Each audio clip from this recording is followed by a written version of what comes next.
It's strange, no one gave orders, yet everyone came together like this. Hojo Shu, who was showing me around, laughed when he heard my murmur. Even without raising your voice, if you trust someone, you can act. Trust? Hello, this is MI. In South Korea, complicated feelings toward Japan still linger in various parts of society. In politics, headlines about conflict appear, and on social media, there are widespread voices saying that Japan is cold and silent. This contradiction, where people depend on Japan economically and culturally but also try to distance themselves from it somewhere in their hearts, is deeply rooted in the hearts of many South Koreans. A South Korean man who works at a newspaper company in Seoul also saw Japan as a country that was running away from the situation, but he didn't know it yet. The phrase, resolve in silence, and the true nature of Japan that the world has overlooked. How did he feel when he learned the truth? Please watch until the end. My name is Sue, and I'm a reporter. I mainly cover politics and international relations, and I often write about things related to Japan, so people often ask me why I like Japan, but it's not that I like it. I'm just curious. Ever since I was little, the news has been saying that Japan is a cold country. A country that runs away in silence. A country that doesn't say anything in diplomacy and just keeps quiet. To be honest, I used to believe that too. Silence is an escape, but lately I've been having trouble understanding the meaning of that phrase. Today, too, a mountain of articles related to Japan land on my desk at work. Japan and South Korea are at a standstill again. Japan's silence, South Korean public opinion angry. Every headline seems to be driven by emotion. In the midst of all this, I was about to write a new article. The title is Silence is Evasion? Japan, a nation that doesn't give in to love. Yeah, it's not a bad title. But as I was writing it, a question stuck in the back of my mind. Is being ignorant really an escape? Why does Japan say so little? They don't get angry, they don't assert themselves, but they do produce results. That makes it even more confusing. All my colleagues came over with coffee in hand. You really like Japanese fabrics again, don't you? I don't like that person. I'm just curious. Curious sounds like a romantic way of putting it. Well, a country like that is silent is kind of a mystery, isn't it? Silence. Japanese people are scary to me. I don't know what they're thinking. That's true, but I'm curious as to why she's silent. She pats me on the shoulder and walks away with a smile. I keep my eyes on the screen, hands on the keyboard. Silence, but is it okay for me to investigate a country I've never seen or heard of? A haze swirled in my head. I finished the draft at night and submitted it to the editor-in-chief. The editor scrolled through the pages in silence. That silence was actually scary. When I finally looked up, my heart skipped a beat. Have you ever been to Japan? No, I've never even wanted to go. I see. Then go. Huh? The article says that silence is a form of denial. But is that a fact that you've seen? News is written based on documents. No, it's not a word that you've seen or felt yourself. Then go and find out. Go to Japan and find out what silence means. I was speechless. To be honest, I didn't expect to hear something like that. Honestly, I was a little scared of Japan. I'd heard it many times that it was a cold country, so I had a strange anxiety about what would happen if I was rejected. But the editor-in-chief's last words kept coming to my mind. Maybe it's not Japan that's running away, but you. I couldn't sleep that night. I opened my computer and searched for Narita Airport Hotel Tokyo. My fingers were shaking as I clicked on the ticket, but for some reason, I felt a warmth deep inside my chest. I'll go. To the silence. When I told everyone in Yokohama about it, they were surprised, as expected. Japan, you're an editor. I'll go there and find out the truth about the silence. Don't be careful. Japanese people are seriously cold. Well, I won't know until I check. That's all I said and laughed to cover it up. I was really scared, but at the same time, maybe deep down I wanted to change something. On the day of departure, I picked up my ticket at the gate of the airport. My fingertips were cold and trembling a little. I've been to China and America. Why am I so nervous only in Japan? Suddenly, that mantra came to mind. Even though I said it was a cold country, somewhere in my heart, I must have felt something special about Japan. Looking out the window of the plane, the city of Seoul faded away. Messages from everyone flashed on my smartphone. Don't give in to a cold country. Don't be engulfed in silence. I couldn't help but laugh. I wouldn't be engulfed that easily. That's what I thought. But somewhere deep in my heart, I could hear a different voice. If that silence was kindness, then that small question would eventually change my life drastically. I didn't know that at the time. The moment I stepped into Narita Airport, I felt the air was different. It was quiet, but there was a clarity that was like something piercingly tense. I saw a sign that said, "Welcome to Japan," but no one made a fuss and everything was matter of fact. My image of Japan as a cold country had already begun at the airport. No one seemed to get along. There was just no waste. It felt like everything was functioning quietly. The female immigration officer took my passport and lightly bowed. It was just that, but for some reason, I felt strangely reassured. It made me realize that there are things that can be communicated even without words. Is this the country of silence? I thought that, but somewhere deep inside, I laughed a little. After collecting my luggage and exiting, the airport shuttle attendant politely guided the passengers who had been waiting in line. Every single gesture was flawless and beautiful. No one looked back at the line. The crowds at the bus terminal in Korea come back to me in my mind. Because of the noise from the neighbors during that match. There was none of that here. It was night when I arrived at the hotel. The front desk staff looked a little surprised when they found out I was Korean, but they quickly smiled and responded politely. "We will keep your luggage for you." Those words were heartwarming in the dark. When I entered the room, there was a small card on the desk. "Thank you for your hard work. Please take your time." I don't know who wrote it. Just one card. But with that, my years of fatigue suddenly felt lighter. Even though I had come to a cold country, I felt a little warmth deep in my chest. The next day, I had some time before my interview, so I walked around Tokyo Station. It was morning rush hour. It was quiet despite the large number of people. No one was pushing, no one was yelling. Everyone was walking silently, but in a flowing manner. At first, the silence was eerie, but when I looked closely, I saw people who had almost bumped into each other lightly shaking hands as they passed each other. I could clearly hear a small voice saying, "Excuse me." That small word made me feel strangely reassured. Is this cold silence? I couldn't help but mutter. There was no coldness at all. Rather, I felt a kindness hidden in the bloodthirst. Cut. I decided to have lunch on campus at Tokyo Station. I sat at the counter and awkwardly told the waiter I'd like one bowl of ramen, and he smiled and said, "Yes. One, thank you." Quote, "The atmosphere was natural and kind. In the dark, there's a strong atmosphere that it's the opposite, so it's only natural, but here it's different. The waiter and the customers are treated as people, just like other people." That balance felt good.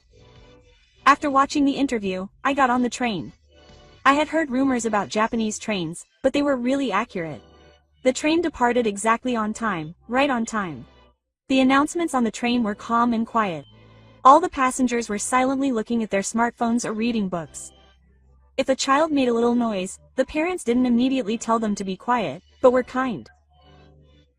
I felt a kind of trust that wasn't expressed in words in that quiet atmosphere.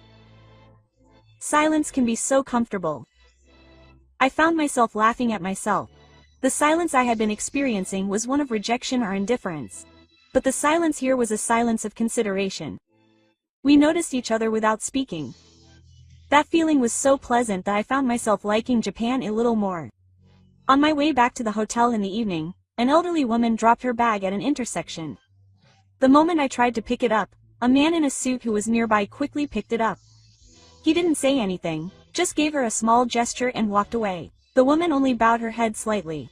That was all. Even without words, her message was clearly conveyed. That serenity left a strange impression on me. I thought back on the events of the day while taking a shower in my hotel room at night.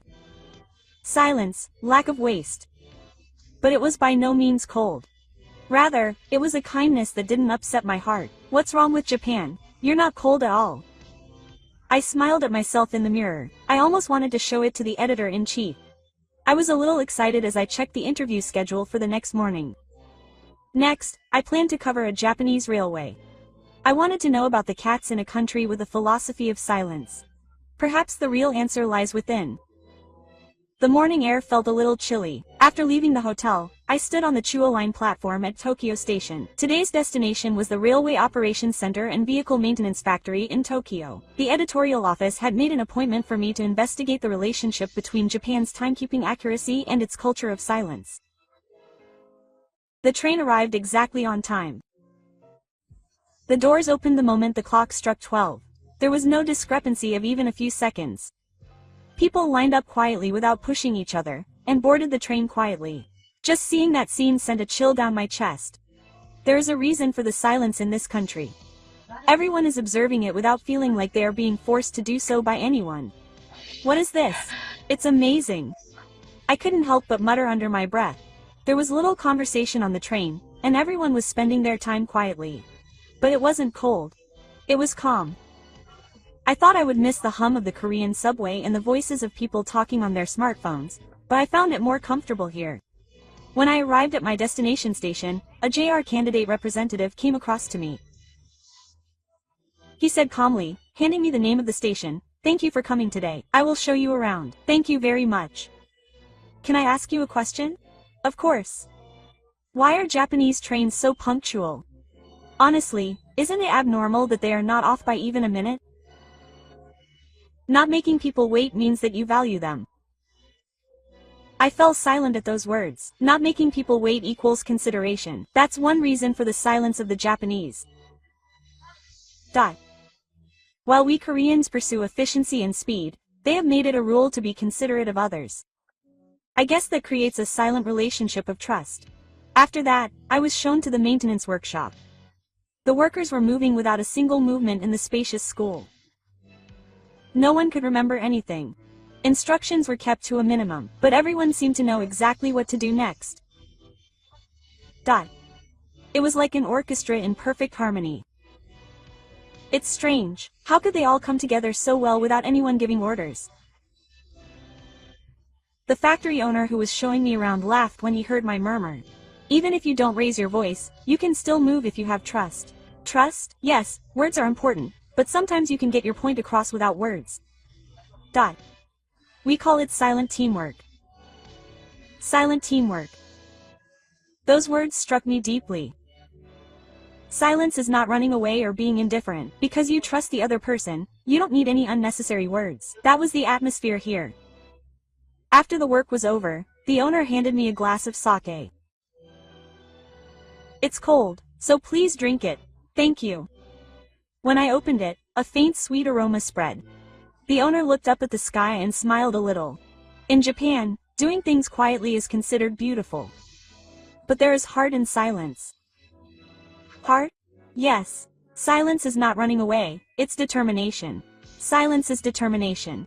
Those words gave me goosebumps. The Japanese aren't running away, they remain silent to restrain the patience and take responsibility. The title of the article one wrote, "Silence is the Scalp," suddenly seemed embarrassing. After finishing my interview, I boarded the train. As I looked out the window, I thought to myself, the trains run precisely along the tracks. Each one of them carries someone's trust. No one raises their voice, but everyone is serious. That quiet strength warmed my heart. Silence. Maybe this is Japan's answer. That night, I wrote notes for the article at the hotel. I slowly erased the title, silence. In its place, I wrote a new word. Silence is the sound of trust.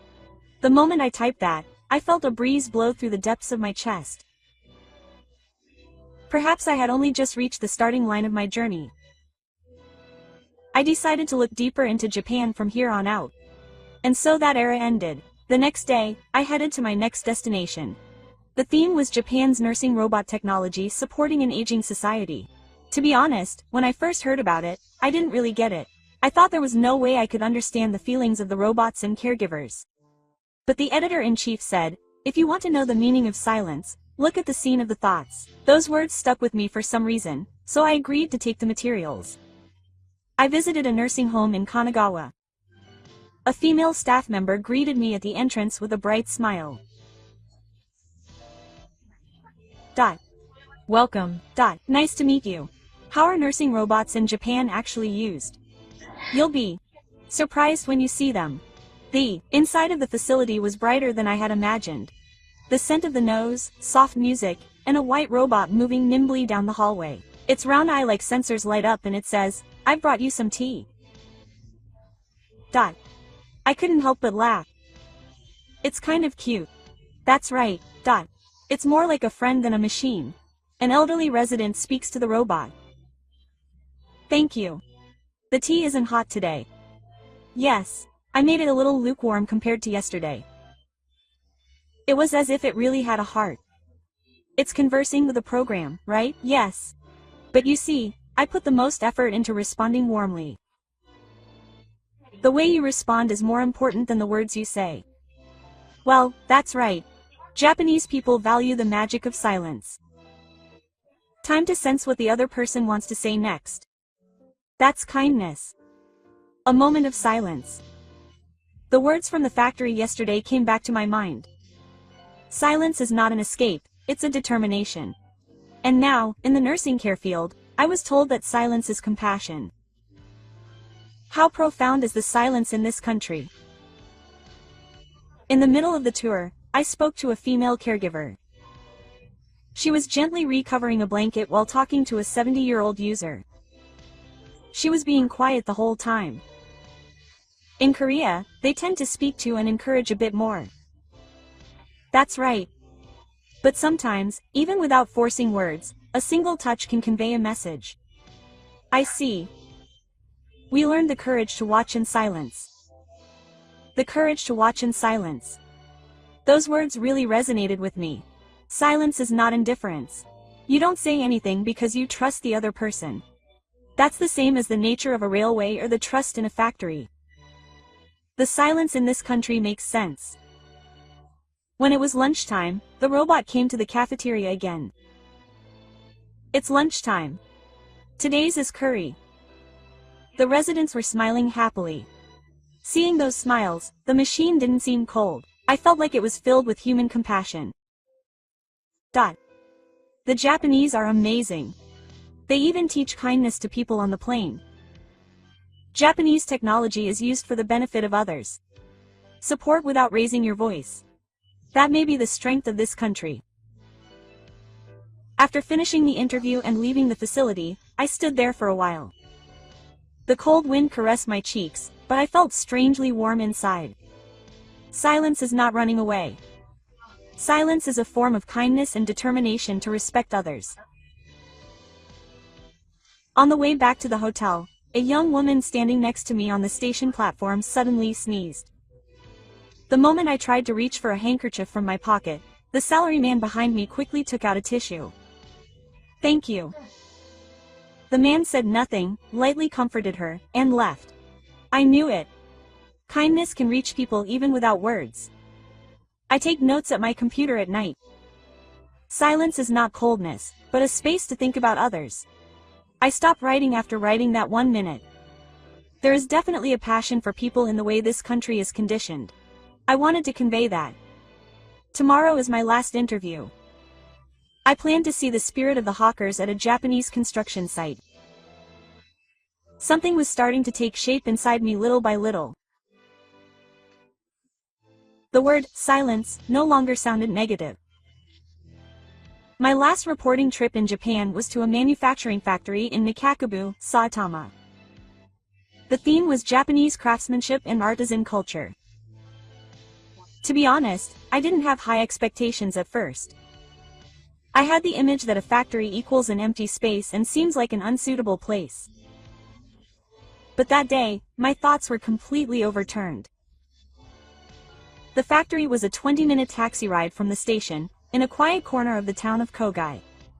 A small plaque read, Oyama Manufacturing. The factory manager, Oyama-san, greeted me at the entrance. He was a gentle-looking man from the Baikyu region. He had come all the way from far away. Thank you for accepting our materials. Please come in, take a look at the site. Seeing is better than hearing. Inside, the sounds of work echoed quietly. There was the sound of machines cutting metal, but it didn't feel noisy. No one was yelling. The workers worked silently but with serious expressions on their faces. There wasn't a single wasted movement. It was like a team bound by long-standing trust. It's really quiet. Even though there are so many people.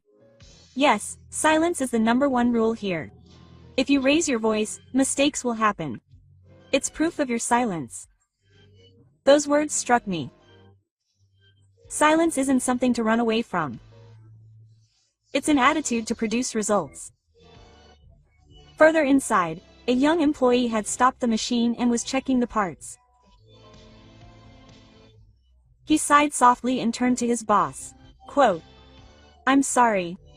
This is a little off. I'll do it again. Okay, please." That's all.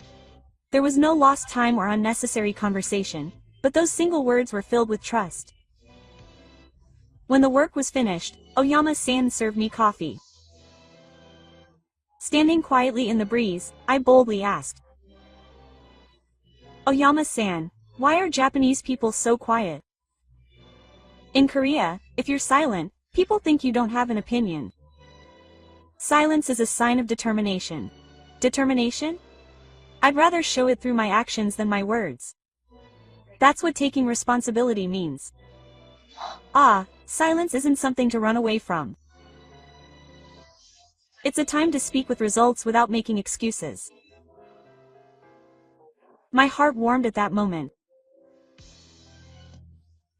Silent skin is a phrase I've written in articles many times, but I was only looking at the surface. It was my resolve to bear the silence of the book. The interviewer, Mr. Yushiroyama, saw me off outside.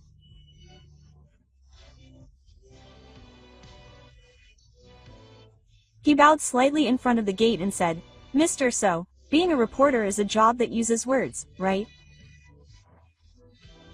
"Yes. That's why I want you to see what's not put into words. That's the most important thing." Quote. Those words left a deep impression on me.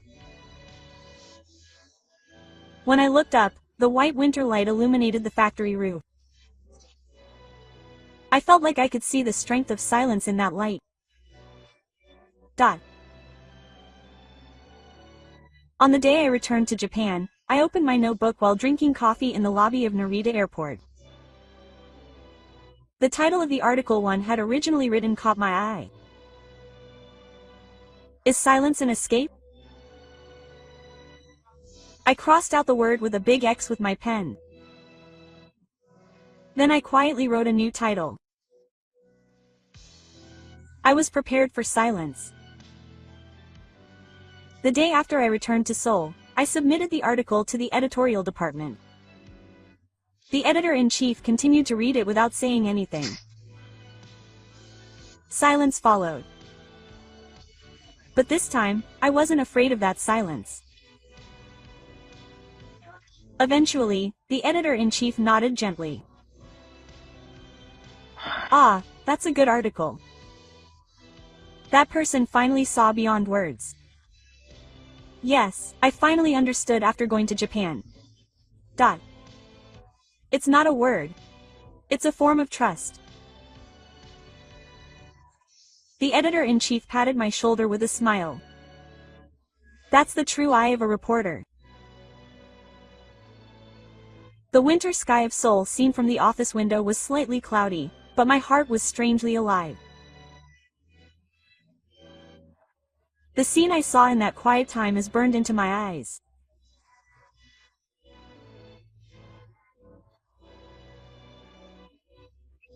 People working silently, the carrying voices, and those words. Silence is determination. I think I'll never forget its meaning. Thank you, Japan. I muttered softly and closed my notebook. I thought that my journey as a reporter would begin again from here. What did you think? The amateur reporter who believed that Japan's silence was a form of evasion learned its meaning during his trip. It was not a silence of indifference, but a silence of determination born from responsibility and trust. He saw true strength in the way Japan supported others quietly without raising its voice.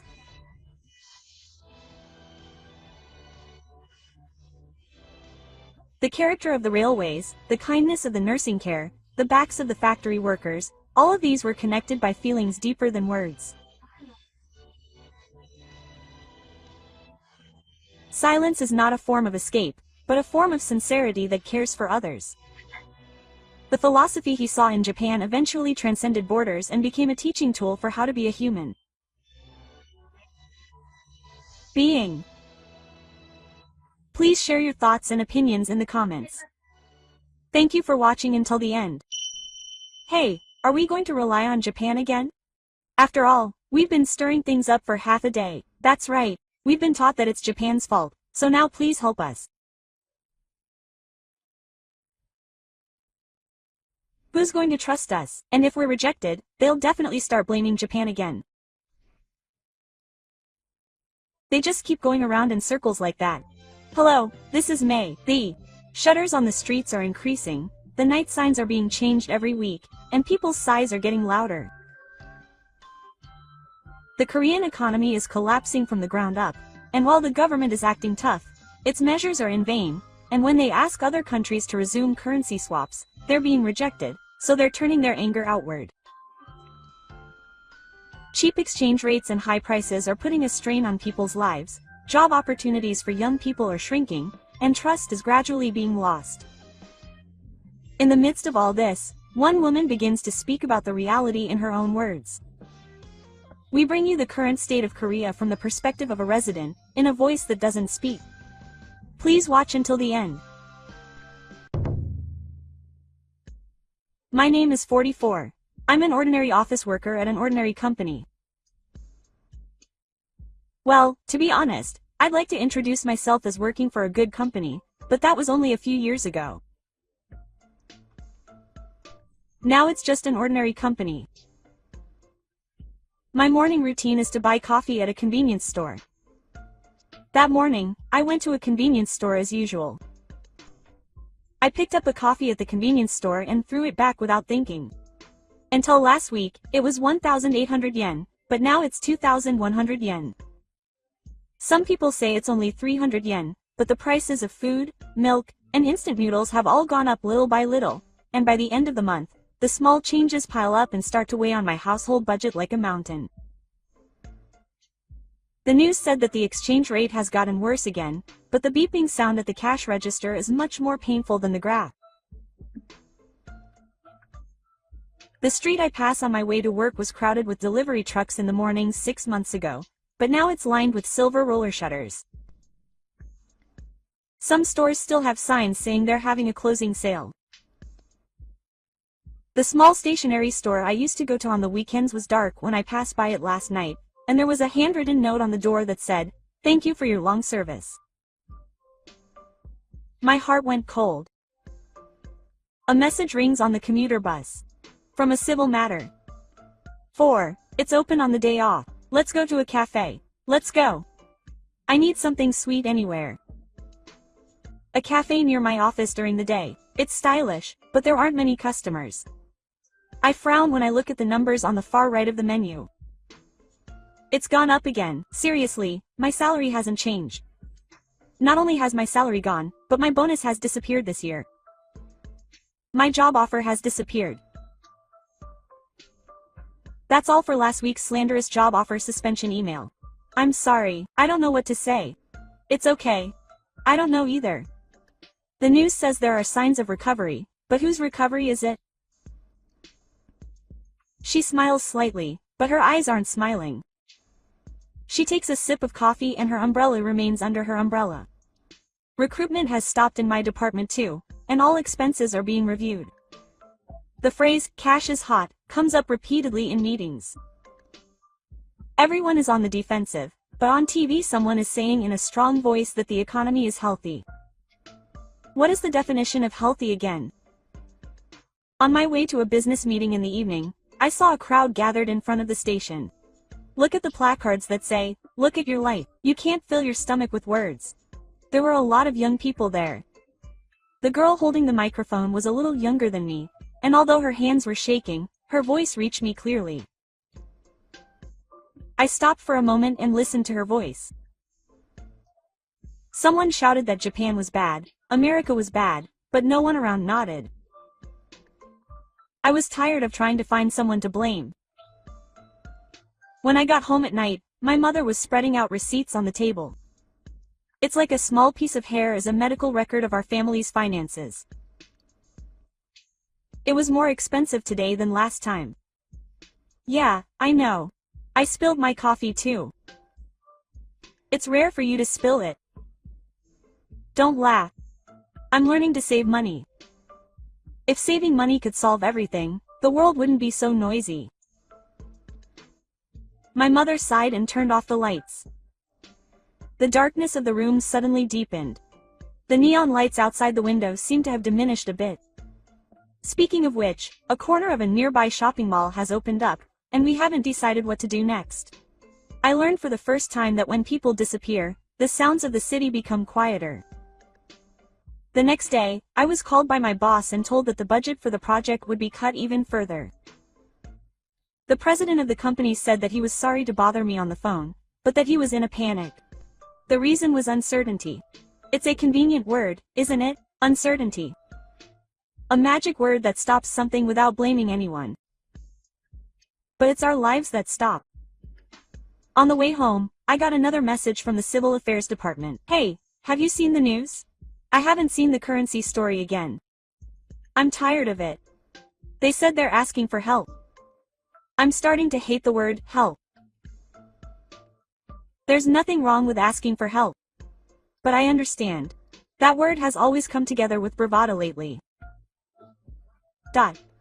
During the day, we pat our chests and say that everything will be fine, but at night, we still cry out for help.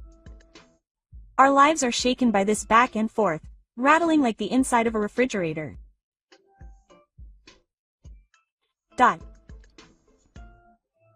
I dropped by my father's factory. He's grinding and fitting metal parts into small supports. The sound of the machines is still low on materials. Raw materials have gone up again. I don't know if I'll pay in dollars. Can't you add it to the unit price? If you do, they'll cut it off. A small place like ours is weak against both ups and downs. My father laughed, but his hands gripping the tools were tense. Several notifications from destinations were piled up on the bridge of the workbench. Request for extension of payment term. Review of order fee. The word request is kind, but the contents are not kind at all.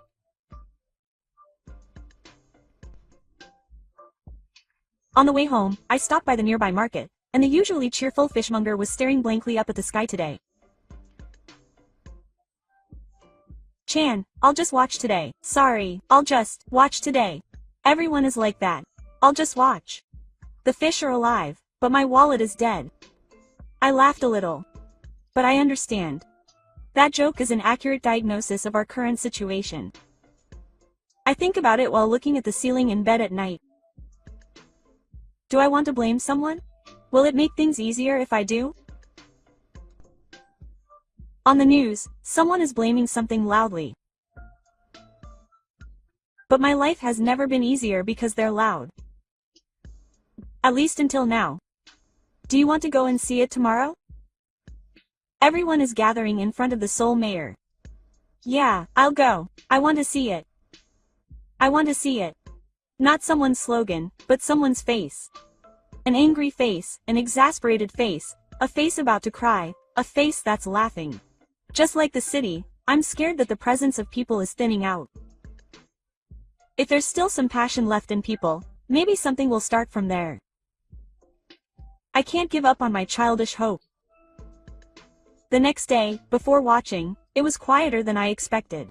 People lining up with those who were alive, water being distributed, handmade placards. There's anger, but there's also everyday life. That's what someone wrote in their hair. That's probably the closest thing to what I'm saying right now. 4. Aren't you cold? It's okay.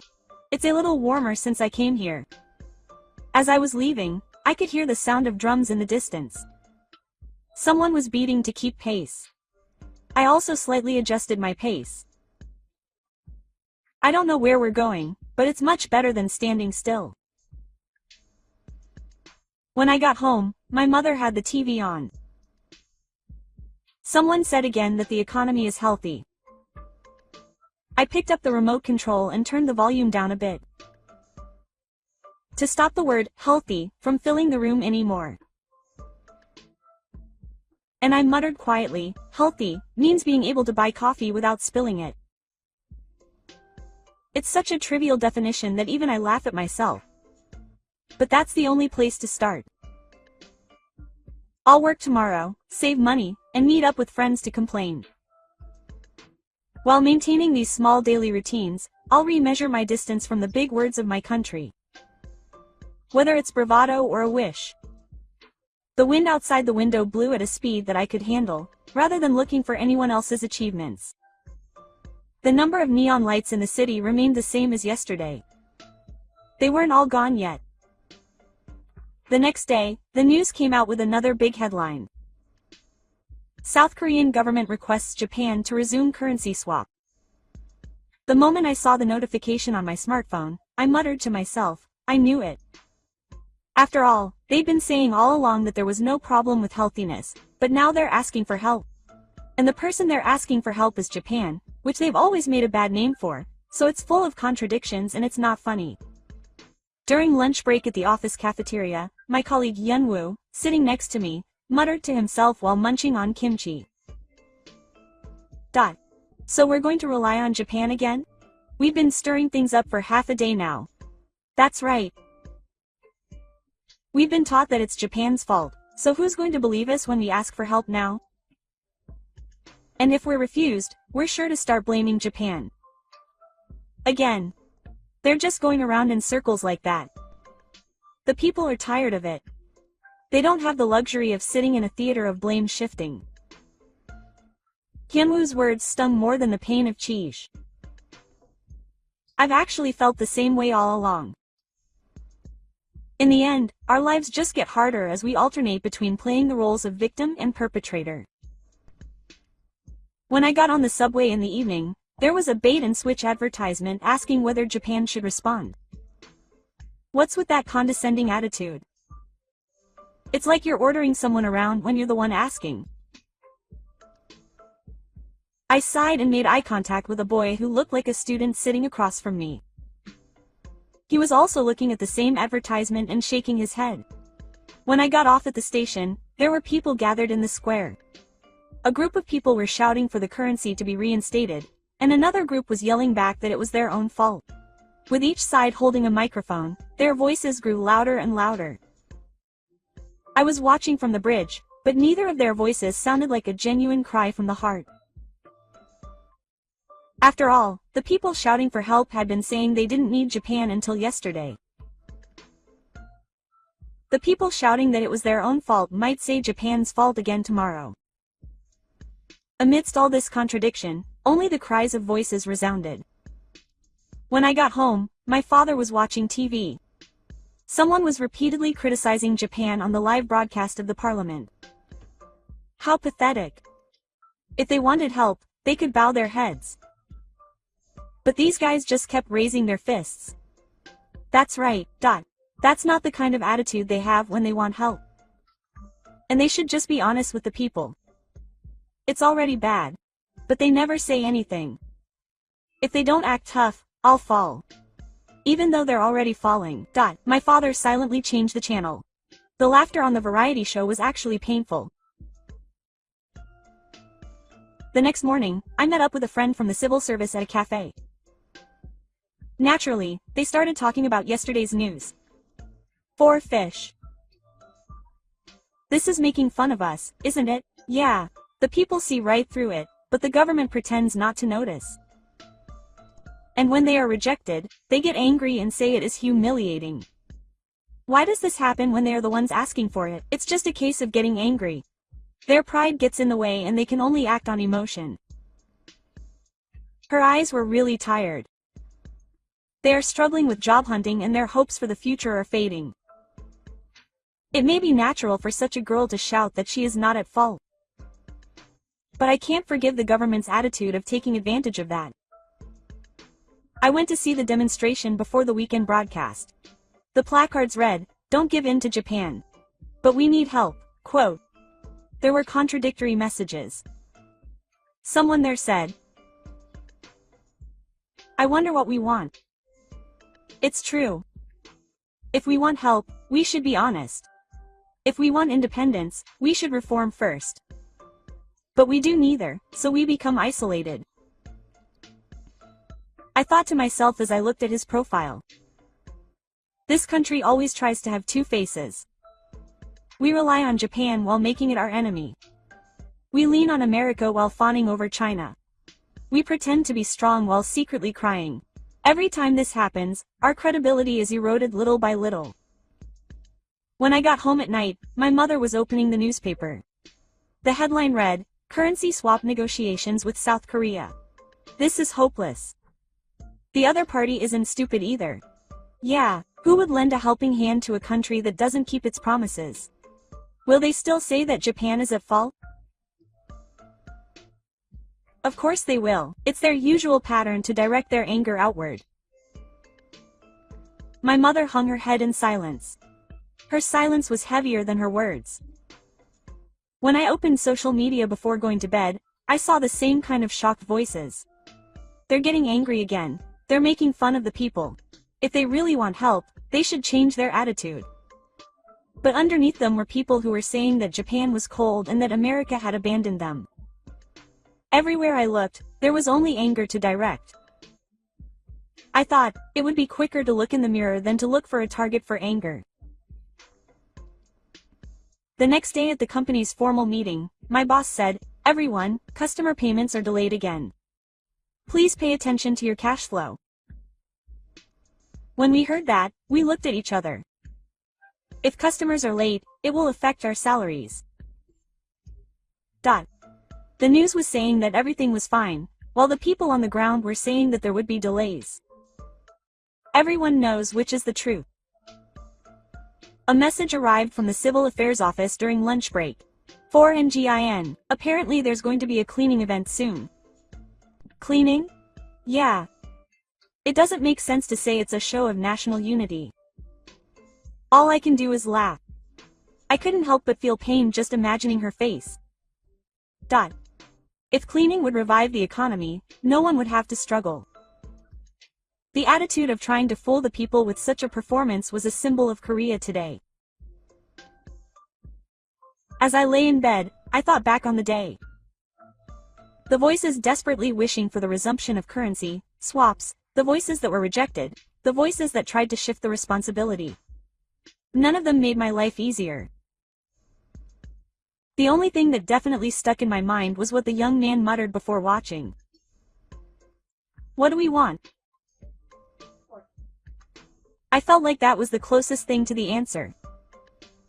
A few mornings later, when I opened my smartphone, the news was blowing up. Internal documents on currency swap negotiations leaked.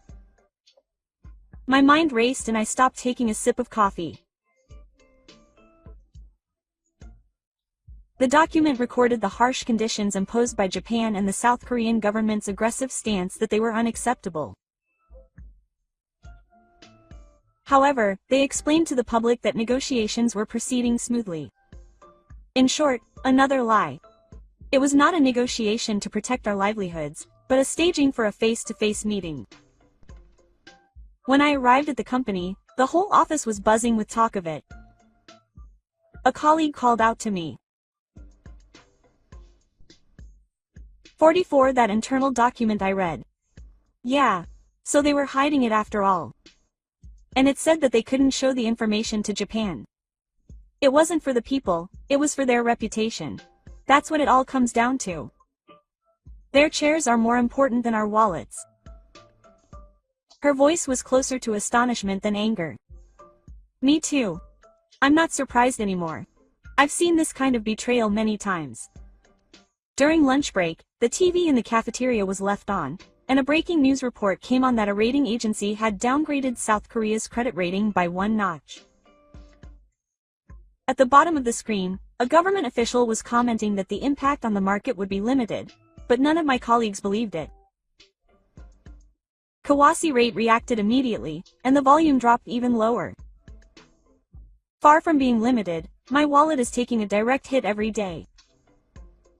My boss gave me a warning in the afternoon. Myung, all business trips this month are cancelled. Cost reduction. Okay. It seems that our business partners are also having financial difficulties, so they are pushing for a review of contracts. This is tough. Even as she said this, my boss's face was exhausted. The government is still strong, even though the field is already at its limit, she kept saying. The bullish words were increasingly drown out the weakened voices on the ground. After the big money scandal, she joined the Civil Affairs Department, she said while showing me her smartphone. Look at this. The House of Representatives held an emergency press conference. It's true. They are vague about taking necessary measures to stabilize the market. There are no concrete measures. The numbers are getting worse and worse. Bullish words alone won't reassure anyone anymore. The two of us were sitting in a cafe, but the atmosphere was heavy. The same topic was being discussed at the next table. Students were lamenting that job openings were disappearing one after another. With even hope for the future being taken away, the words market stability are painfully obvious. I dropped by my father's factory again over the weekend. There was an even more serious reality there.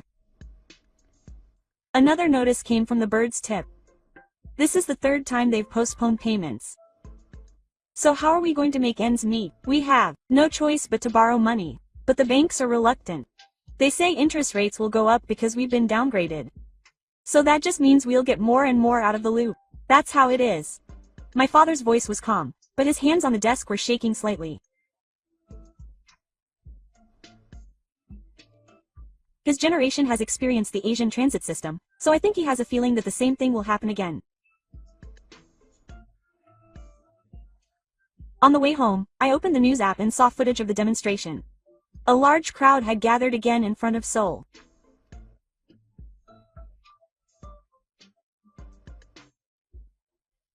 Amidst the flying dirt, a middle-aged man grabbed a microphone and shouted, "There's no shame in asking for help. But it's shameful to lie, get angry, and sacrifice the people." The soldiers applauded in unison at these words. Even through the video, I could feel the passion. I held my breath and stared at the screen. I thought this was the true voice of the people. I talked to my mother over dinner that night. She said they were going to do another cleaning event. To show the unity of the people. If cleaning would stop the transit devices, everyone would do it every day. Really? They're trying to cover it up with just their own performance.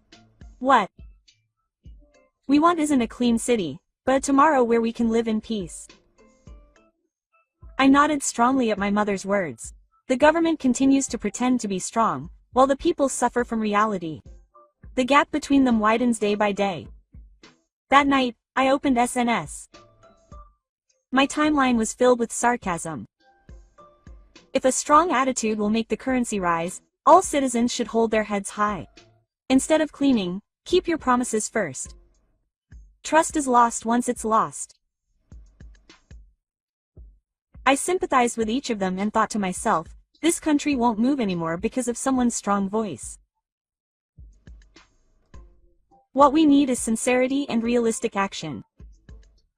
Unless we show that, no matter how loud our voices are, they won't reach us. Looking out the window, the neon lights in the town had dwindled a little.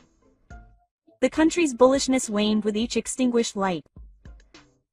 In that gloomy mood, I muttered softly, I don't need a mask anymore. Quote. The following Monday, I froze as I watched the news before going to work. The number of small and medium-sized business bankruptcies had reached an all-time high. The news showed men closing factory shutters and managers bowing to their employees.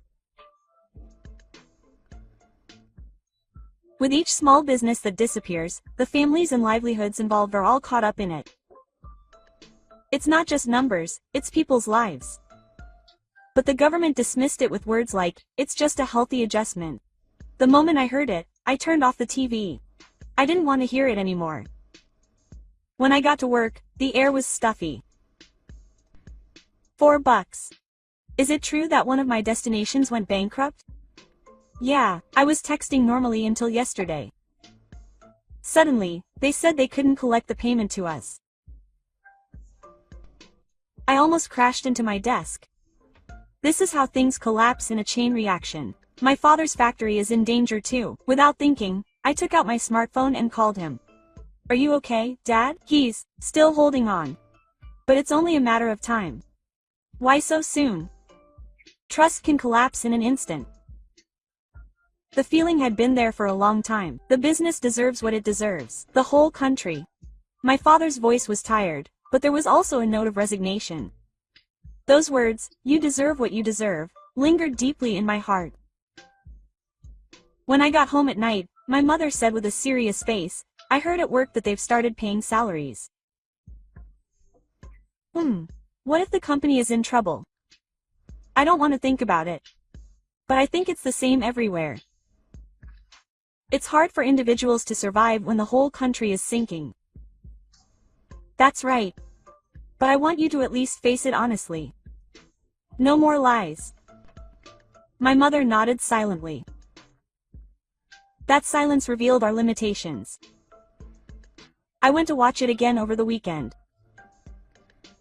The voices of the people gathered had changed from anger to irritation. We don't need strong words anymore. What we need is truth and responsibility. As I listened to those voices, I repeated to myself, that's right. We have no choice but to admit that we deserve what we deserve. We need to stop playing the game of looking for credit and accept the failures we've accumulated. On the way home, Nito said quietly, "For Jin, I'm thinking of giving up on finding a job and going abroad." That's right. I can't see a future here. I'm tired of this country that pushes responsibility onto others and doesn't try to change itself. I understand. I feel the same way. Tears welled up in her eyes. I felt like crying too, but somewhere deep inside me, a voice echoed that it was our own fault. After all, we are the ones who created a society where we can't have hope. Looking out the window at night, the neon lights in the city had dwindled even further. With each light that went out, it seemed like the country's credibility was fading. I muttered softly. At this point, we have no choice but to accept what we've brought upon ourselves. Those words sank heavily into my heart. Confidence and anger were no longer effective. All that was left was to face reality. What did you think? South Korea's economy had long passed the stage where it could be overcome with strong words and blame shifting. Requests to resume currency swaps were rejected, and with the combination of internal document leaks and credit rating downgrades, its credibility was rapidly eroded. The people are exhausted by the lies and contradictions, and are overcome with anger.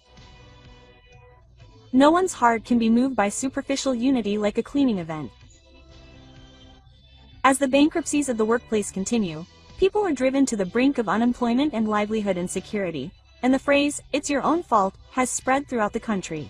What Mr. Force saw was the isolation that resulted from continuing to run away by pushing the responsibility onto other countries. In the end, all that remains is the harsh reality and the bitter conclusion that we have no choice but to accept it ourselves. Please let us know your thoughts and opinions in the comments. Thank you for watching until the end. See you in the next video.